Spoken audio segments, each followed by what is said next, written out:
You poor naive chump.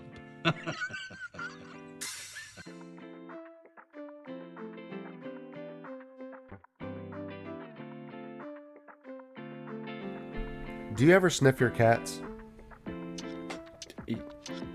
Yeah. Like you just smell them? Well, I mean, I want to make sure they're not stinky piss babies.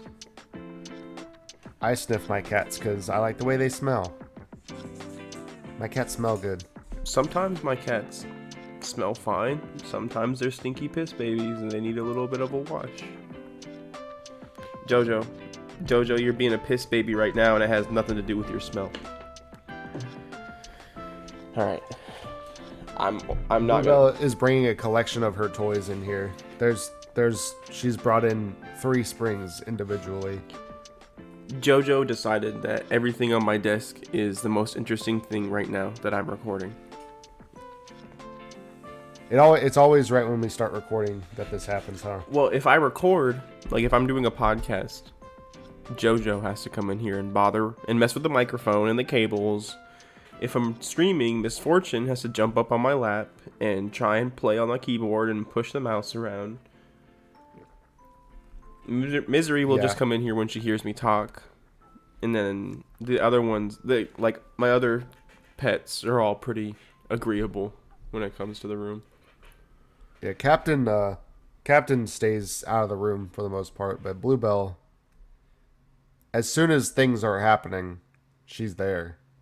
She has FOMO big time. Yeah, it sounds like we have the same issue.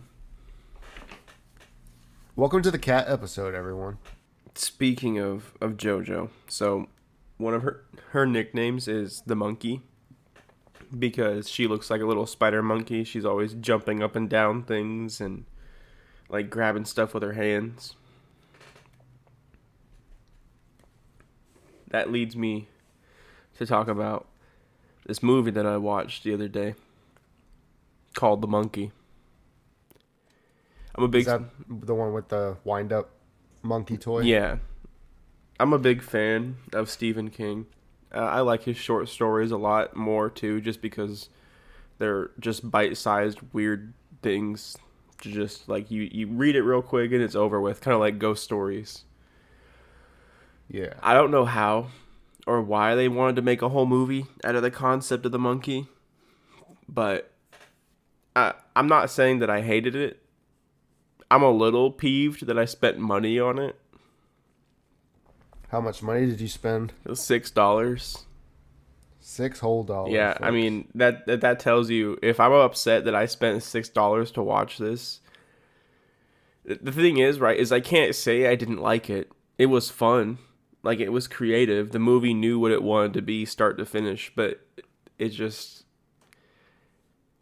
really lost the plot in the second half, and I really feel like they just kind of had to put a story together just to have a story for the movie. Otherwise, it's just senseless violence, which is what The Monkey is. Like, they were ready to give like a good effort, and then they realized they had half of a movie to make.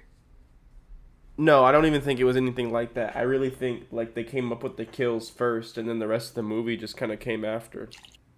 I gotcha. Yeah, I'm not really a horror guy, so that's completely out of my wheelhouse. But the kills were cool. The special effects looked really nice. It's just that it could have just been a shorter movie. Like, how long was it? I think it was just an hour and a half. But it just didn't feel like it had enough substance to be feature length. Speaking of shitty movies, you know what I watched the other day? The 2025 remake of War of the Worlds with Ice Cube as the main character. Why would you watch that? Like, just for that the memes? That was so fucking bad. Well, I wanted to watch it because it was not advertised, but like from what people had said, it was like a so bad it's good. They're kind of right, but dude, it was so fucking bad. Like that has to be like the worst movie I've seen this decade. Like it felt like a high schooler's like final project for, film club, You could not just with pay a me. higher budget. You could not pay me to sit through that fucking film. Well, joke's on you, because we're going to watch it together. Okay, I'll make this promise to you right now. We'll watch that movie together. In fact, we'll do a whole marathon, a watch along stream, starting with that movie. If and only if we get, I gotta set some sort of goal, something tangible, but also out of reach. Okay. If you can get 1,000 subscribers by the end of the year, here I'll even sweeten the pot if either of us break 1,000 by the end of the year. That'll be our 1,000 subscriber special. Yeah, instead of me getting in a tub full of soup. Yeah, I don't know what that was about. It was fun at the time. It's a product. At the time. It's a product of its time. Yeah. I had a memory of that the other day. I still have that video. Yeah, no, it was really bad. Like, the animation wasn't great. The execution wasn't great. I feel like a modern War of the Worlds remake, all taking place on a computer screen, could have been good. Like, they almost got it right. But then they fumbled the bag, like, immediately. It made me think of that one alien project I tried working on, but I was out of my league. Where That can happen later down the road. Yeah, I don't know anything about special effects to the degree that I wanted to do. Even though on paper. So this is the cat episode. So I have to tell you something that Captain Baxter does to Kelly every day. Well, not every day, but often enough. Okay. So we have a little mini fridge in our kitchen that has like all of our beer and, stuff like that, alcohol stuff. And every time that Kelly reaches down and opens that, Captain yells at her. I'm not sure what he's doing, but I'm sure he's equating something to something else. Now, whenever I do it, he never yells at me. He's cool with me drinking alcohol. But for some reason, he doesn't want Kelly to. He's a silly little guy. He just wants her to take care of I just thought that was herself. funny. Something funny that he does. It's a very interesting character. Yeah, he's just a good boy. I agree with that. He is a good boy. I know this is the cat episode, but I want to talk about Nintendo for a minute. All right, my favorite punching bag. Let's go. It feels like Nintendo's actively trying to go bankrupt. They won't. I know they won't. The most frustrating part about all of this is the fact that they won't. They won't fail. But so Mario Kart World right now, obviously, a lot of people got it and whatever, but for the price point that it's at, people are so fucking upset with the game. They won't listen. And so one of the biggest things is, there's intermission tracks. That's basically essentially just a straight line. And people don't really love those tracks. They'd rather not play them. And there was a thing for a while that when you were playing online, whenever you chose the next track to play on, there would always be 9 times out of 10 it would be mostly intermission tracks that you can choose from. However, people found out that if you chose random, it would always choose a 3-lap track, every time. So people started doing that.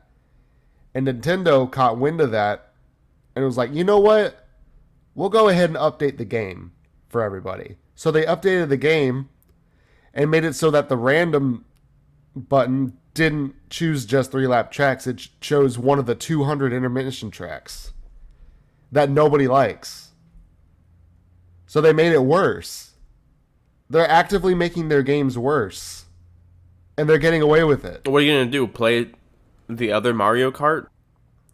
A lot of people are. A lot of people are switching back to 8 Deluxe. No, but what are you going to do when they decide to update that game and just make it unfun? I don't, dude. It's baffling to me that they don't want, like, why wouldn't you want to at least, like, okay, here's a little tweak, to make it just a little bit more fun. Like, you really didn't. There's a lot more problems with that game from what I've seen, but like the one thing that people were like kind of okay with, you took it away. Like, why would you actively want to make your game worse? They, I mean, they. I'm at a loss for words. Every turn, Nintendo just continues to make the smartest business decisions and the worst customer decisions. Exactly, that's the point. And that is the crux of the issue. And it's not just Nintendo. I mean, Game Freak too. I'm Game roping Freak them is in because Nintendo. I mean, yeah, it's a kind of a Nintendo exclusive sort of thing. But it's its own separate entity. But the thing is, with Pokemon, they got like one more chance to make shit right. Nobody was happy with Scarlet and Violet. I know I wasn't. They have unlimited chances, dude. But here's the thing: they got like, I think they're gonna see a severe dip in quality or severe dip in sales after Generation 10 if they don't fix their problems. I'd like to think that too. History has a record of saying otherwise. I guess so. I think here's the biggest thing. The biggest thing that's keeping these companies afloat are the content creators that are buying these games just to shit on them. There's so many people out there buying the games just to stream it or just to play it for other people. So actually, I have a story about that, and it's old news by now, but it really speaks to how much I feel about this whole Nintendo situation.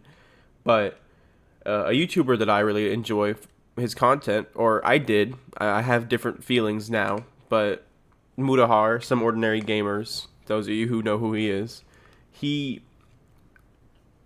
very much is against the same shit with Nintendo that we are. And it's not just that, but the game preservation side of things and the way that they're militaristic against anyone and everyone who tries to do any sort of event or make mods for their games that they no longer even sell.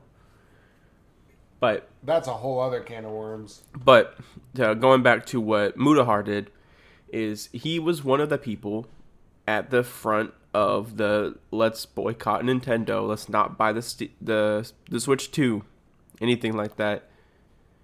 And he bought one. And I felt like, I get it. This is your job. You're supposed to you review tech. It's one of the things that you do. You review tech and you talk about how they work, what it means, whatever, however you want to argue it. But you made such a big point to stick it to the man. We're not going to give this company money. And your goofy ass waited in line. Well, you didn't wait in line, but your goofy ass just walked in and bought one.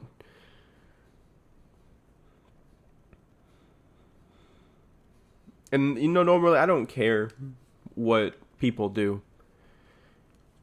Even if it's like, say one thing, do another. At the end of the day, I don't care. Especially when it's some person who I only know through fucking clicks on a screen. But just the disappointment, I guess, I felt. It's like finding out, one of your favorite YouTubers is actually a Minecraft YouTuber. It's I mean, just it's so easy to not do something, you know, and you'll get like a lot of respect for it, and then, or maybe not a lot of respect, but like some people like respect you, but you'll lose so much respect by going out of your way to buy something that like you that preached you and wouldn't. kind of go. Yeah, can't put And down like, the cup. here's the thing: a lot of people are boycotting Nintendo because they can't afford it. I mean, I'm not the. I'll be honest. The only reason why I don't have a Switch 2 is because I can't afford it. You know, it's double the price of the first Switch when it came out. I can afford it. I'm just not getting one. Like they make good Oh games, well, and okay then.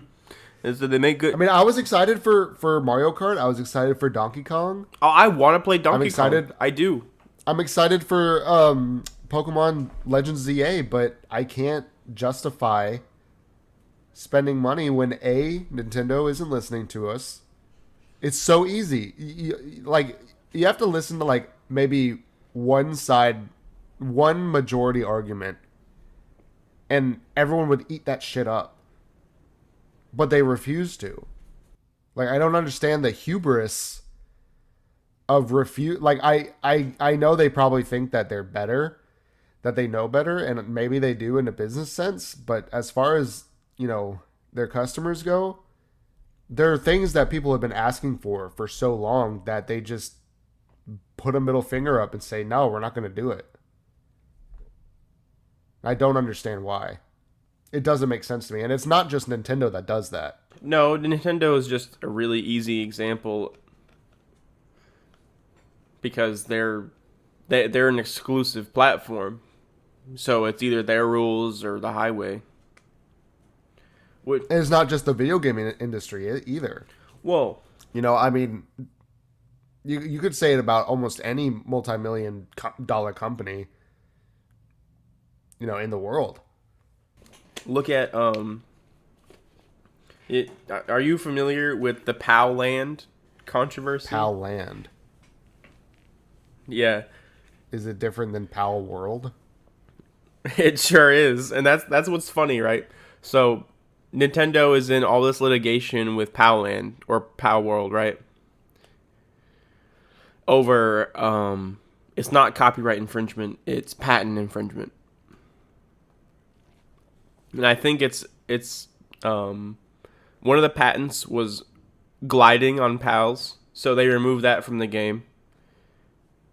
It used to be when you had certain PALs in your inventory, they would replace your glider when you used them, but they took that out of the game because of Nintendo. And then the PAL spheres, I think, were patent infringement. Oh, because they're like that makes sense. I can get behind that because it's like Pokeballs. But what about all the other creature capture games that have orbs? I mean, I'm not saying I agree. I can just understand. Maybe I did say I agree at first, but I mean more. I understand. We're still in the middle of the litigation with PAL World, and a little game called PAL Land drops on the Nintendo Switch shop. And it's just PAL World. Like, it's even called PAL World in its internals. I mean, it's not just PAL World. It's a shovelware spin-off. But, like, even Nintendo is just fast and loose with what it does on its own platform. Like, it'll sell us actual garbage. No problem. But anything that actually has an actual chance of being something more than what they've been putting out here lately, they just have to shut that shit down. If any event gets too big, gets too popular, and they don't have their fucking greedy ass fingers in it, no, you didn't pay that Miyazaki tax. Here's your cease and desist. It's just frustrating because I know they're not looking at we have people are dropping from playing our game right now. It's they're looking at, oh, this many people bought our game initially. That's all they're looking at. Like, so I don't know if it's 100% true, and I obviously Nintendo doesn't make this public, but from what I've been seeing, people who have been playing Mario Kart World from day one, obviously, took 2 seconds to get in a lobby for a knockout tour, which is 24 players. And now, it's what, a month since that's all come out, and it's taking 10, 15 minutes to find a lobby. Like a month from a day one title, a Mario Kart title. That's ridiculous. It shouldn't be that bad. It shouldn't be that hard to find a lobby. Maybe a year you could start dropping that much, but it's seeming like almost 80% of the people who bought the game and was playing it day one stopped. I mean, here's where I'm at, just my own personal opinion. But why have Mario Kart be the only game available when you drop the console? I won't understand why we're releasing consoles without video games right now. There's like a couple of third party that came out with, but I mean, why? Yeah, you're right. Well, they were kind of advertising the Switch as an upgrade to the Switch 1. They wanted people to see how cool their old games were when, they updated the games, to Switch 2, but that's not how they should have done it. Where's Splatoon? Jokes on Nintendo, because where's Splatoon 3? Where's Kirby Air Riders? Yeah, no, Why wasn't Donkey Kong day one? It was already ready. Clearly, it was already ready because it came out weeks after the Switch came out. Yeah, it's just weirdness all around. Okay, this is no longer the cat episode. This is the trashing Nintendo episode. But I say we can switch over to something more positive, right? Because it's not like games themselves aren't fun anymore. There's still lots of fun games coming out. There's still lots of games being updated.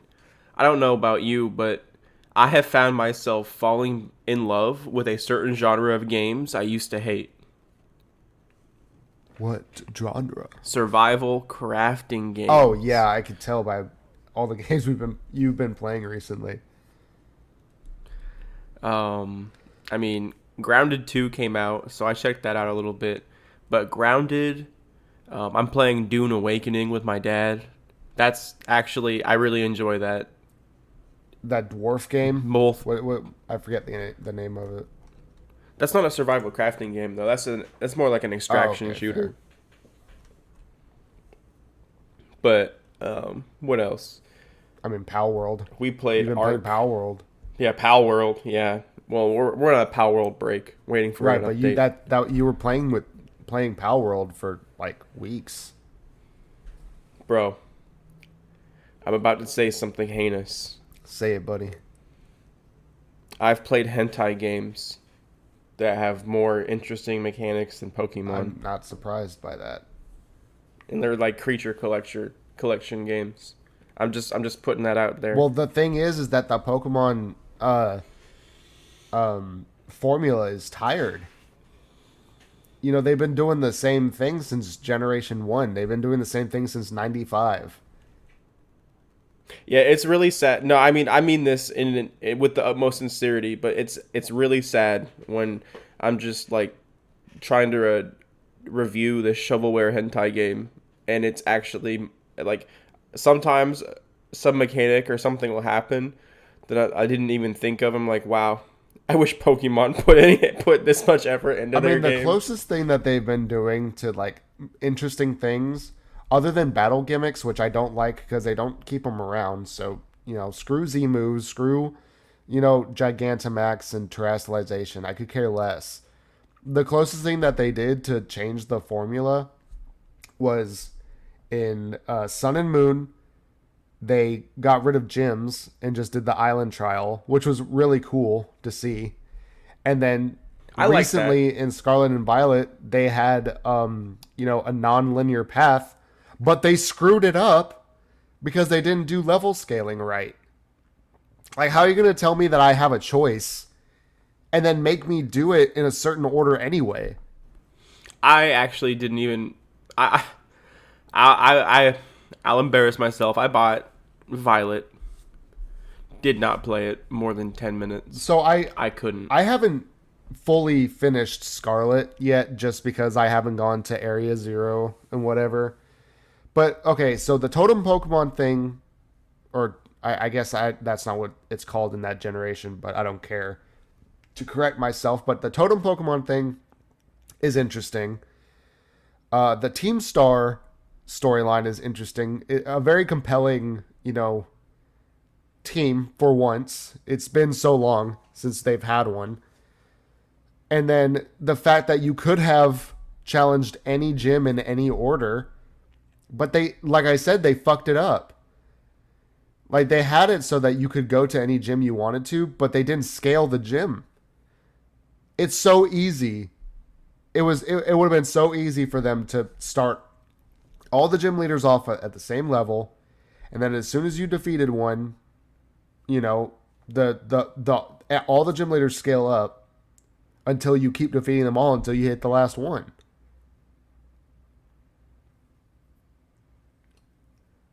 The amount of money that Pokemon makes, there's no excuse for the laziness.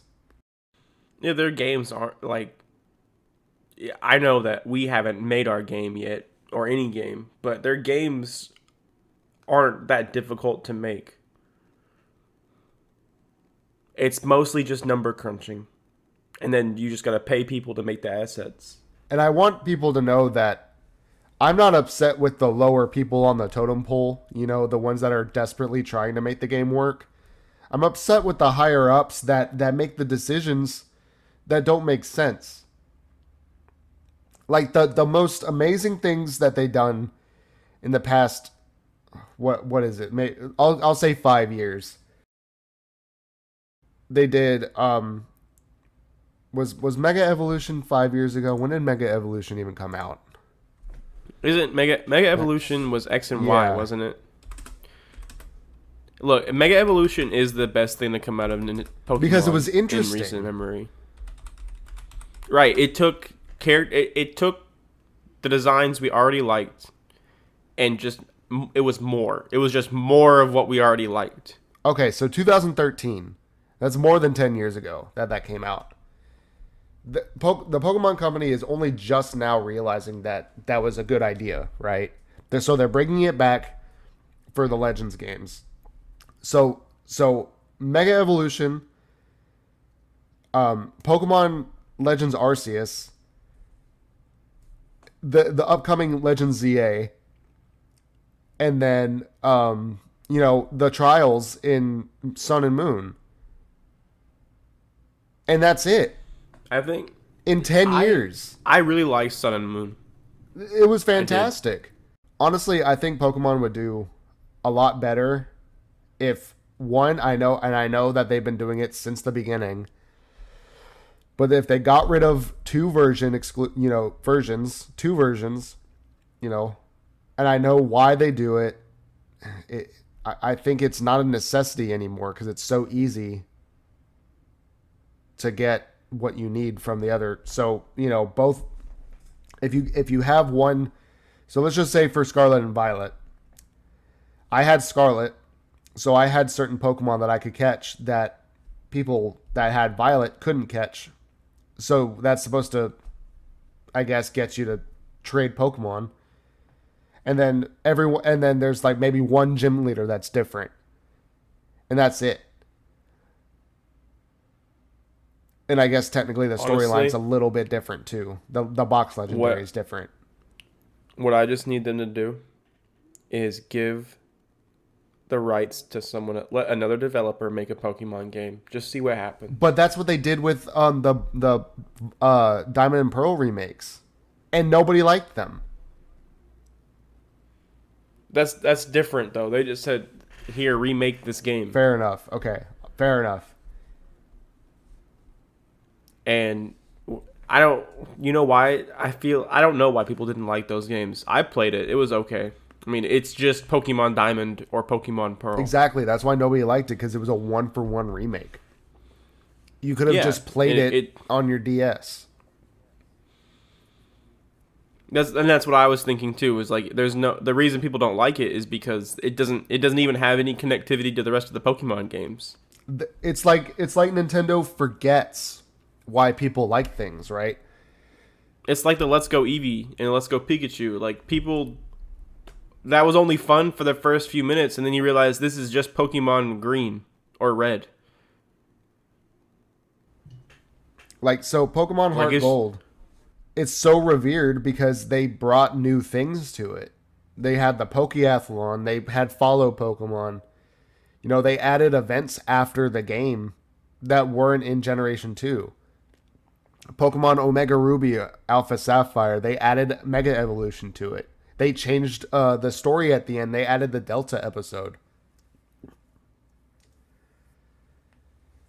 I know we're not going to reach anybody at Game Freak or Nintendo, but why don't they listen to people? There's people who dedicate their lives to being Pokemon YouTubers or Nintendo YouTubers, and they can't even defend them anymore.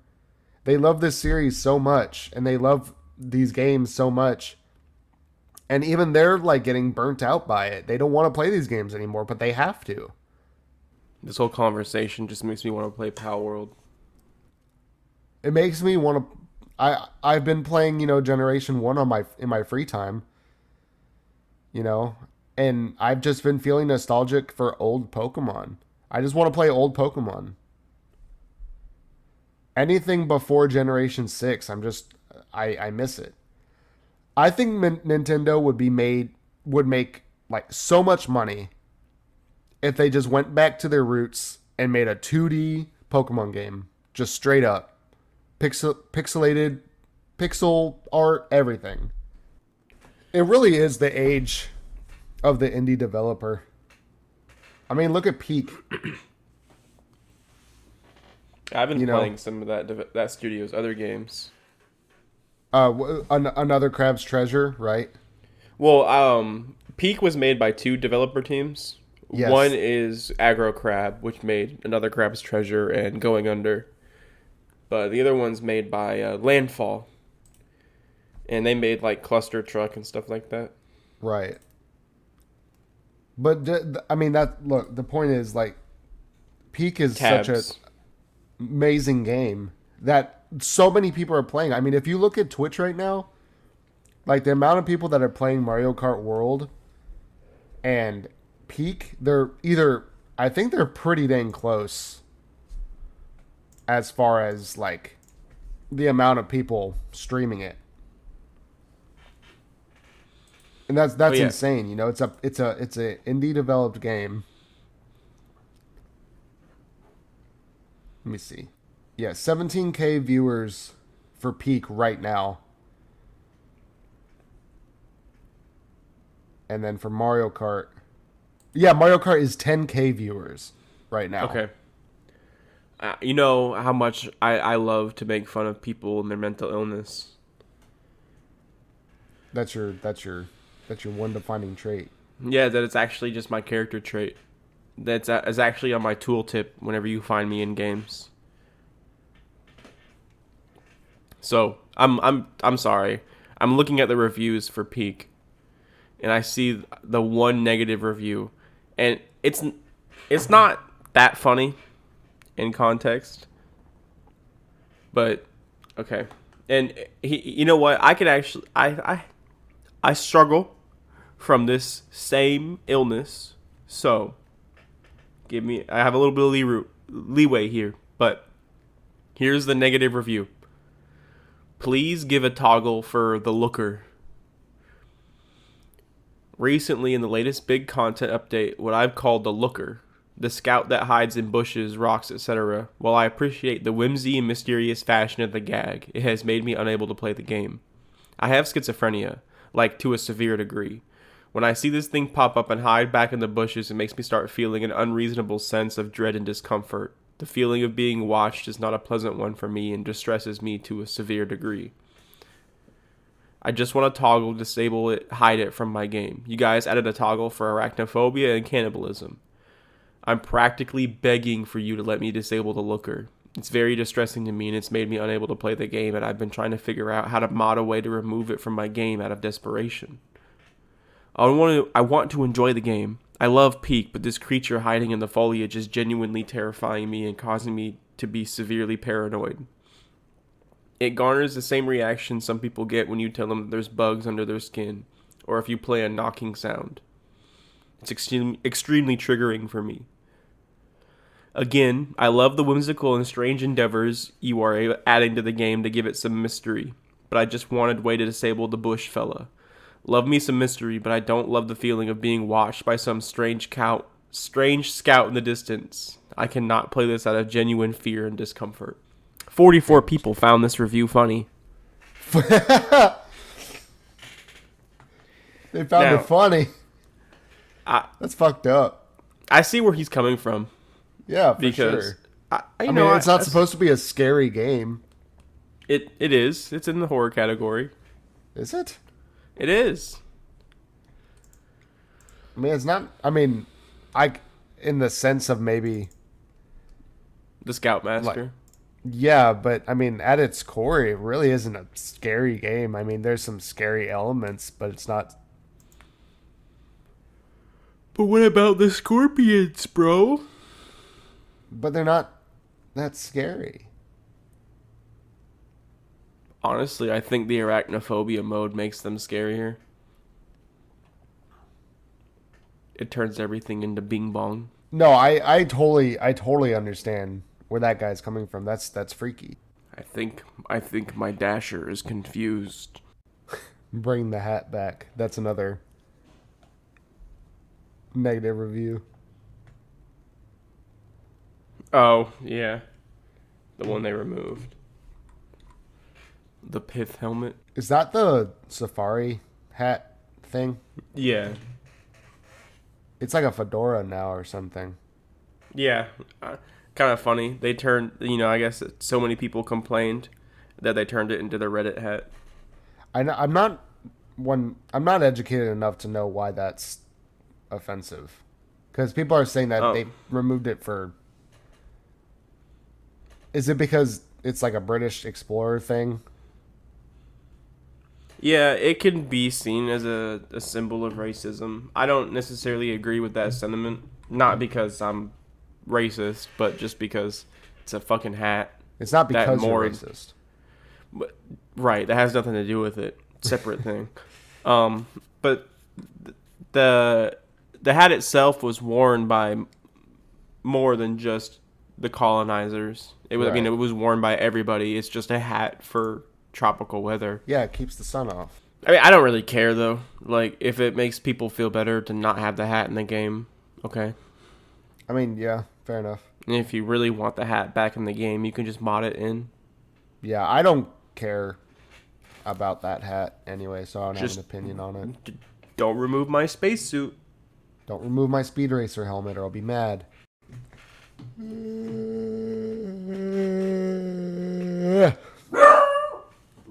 Oh, I gotta stop that. Is your DoorDash here? Because you ordered a DoorDash right before we started recording? No, it's not. My dog is just yelling out the window. Yeah, you want to talk about racist individuals? Uh-oh. My dog is very racist. Against who? He doesn't like anyone that doesn't look like us. Yikes. Some dog you got. I mean, I'm sure I've told this story before, but when we had our internet installed back at my last apartment, it was a big African man, and Dante just was not having it. Like, he was a really, really nice dude, and I hate that I'm about to do this, but Dante was in the bedroom with me and Bailey, while the guys working on the data box on the wall in the living room. And then he's like, hey, I gotta come in here for a second to work on the one in the room. So I'm like, okay, yeah, sure, we'll just hold on to the dog, he'll be fine. And so the guy comes in the bedroom, he sees Dante on the bed, and he's like, oh, hello, puppy, can I pet you? and Dante screams and pisses everywhere. He didn't react until the guy reached over to try and pet him, and then he lost it. Oh man. I like to imagine that he didn't like bark or whine or anything. It was just a Zach Hadel scream. Yeah, it was. It really was like a smiling friends moment. Oh, that dang dog, man. He's something else. Can you believe we're both about to be married? I'm already married. I know, but both of us. Oh, both of us at the same time. Yeah. If everything goes well. Yeah. And not to each other. Yeah, that's happening pretty soon. Like less than 2 months away. Pretty much. Then you guys can finally start holding hands and kissing. Oh, yeah, well. Don't let God know, but I might have held her hand already. Dude, no way. Yeah, he won't find out, though. I'm gonna tell It's not like I'm going to meet you. him. I'm gonna tell the church on you. Oh, yeah, which church? The. Oh, I forgot you're Catholic. You only believe in one church.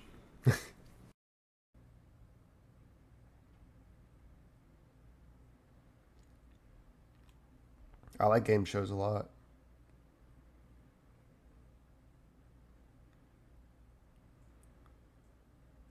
I made so I there was this weird summer camp thing I did, like I think I was in middle school. I don't even remember. I was there for no, I was there for filmmaking. Oh, I love Bluebell. I was there for filmmaking, and I guess I was the only one that signed up for it. So they allowed me to keep taking the class, but I had to sit in with the creative writing people for whatever reason. I don't know, it was weird, but I ended up making a game show through that program. I don't remember the premise, but I think it was a little bit of trivia mixed with a little bit of Wipeout. Do you remember Wipeout? Yeah. Did you ever watch that? Yeah. I did. That used to be my favorite show for like a long time. I remember, yeah, we used to watch it, me and Tyler. Just because it was what there was to watch. I was thinking more along the lines of something like, kind of like trivia almost, but almost like you're given a prompt and you have to come up with a better answer than your opponent, and then there's like a panel of judges who decide who had the better answer. What, kind of like at the end of a Miss America contest? I don't know anything about that, but sure. But you know, like what would you do to end world hunger? You know? Oh, yeah, kind of. But it's like you're a cowboy strapped to a train rail, and you got you're just told you have all the basic cowboy equipment, so you're just led to assume what that is, and you're like, how do you escape? And then whoever has the best answer. It's almost like a creative writing contest, but on the spot. Yeah. I think we could definitely do something like that on the Brothers Network. And then we just have to coach our judges to make sure that they don't pick, like, you got to pick the answer that is, like, don't pick the one you like the most. Pick the one that is the best. So, like, the way you're supposed to play Cards Against Humanity, not the way that people usually play it. Yeah. But I feel like that's not the hardest part would be finding people who would put in the effort to actually play the game, I think. We could just find people off Craigslist. Just be like, well, since I'm a cowboy, I just pull my gun out and I shoot the train. Like, yeah, nice try. That won't work, idiot. If they lose in the prompt, they lose in real life. So if they get if they get run over by a train at the end of the prompt, well, you know what that means. The best part, we can just say, all right, that's the twist. We'll give them the chance to answer, and then we put their answer to the test. It's like, okay, you have to do that now. So we'll strap them to the rail, and let them try shooting at the train. See if that will work. A real I life think we could Mythbusters. come up with something pretty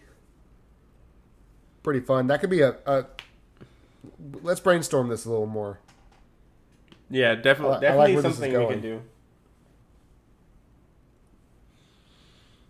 It's like Taskmaster. I really like Taskmaster.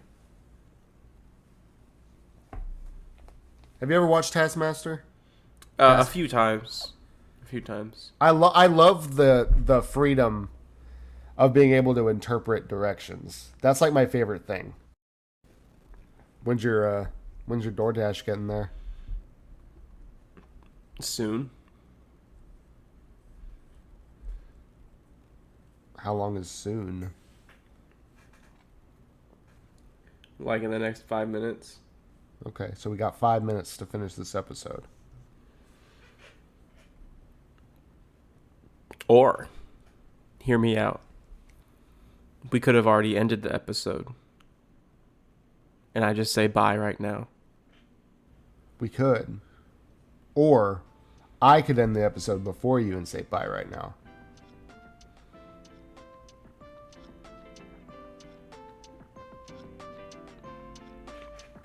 Okay. Bye.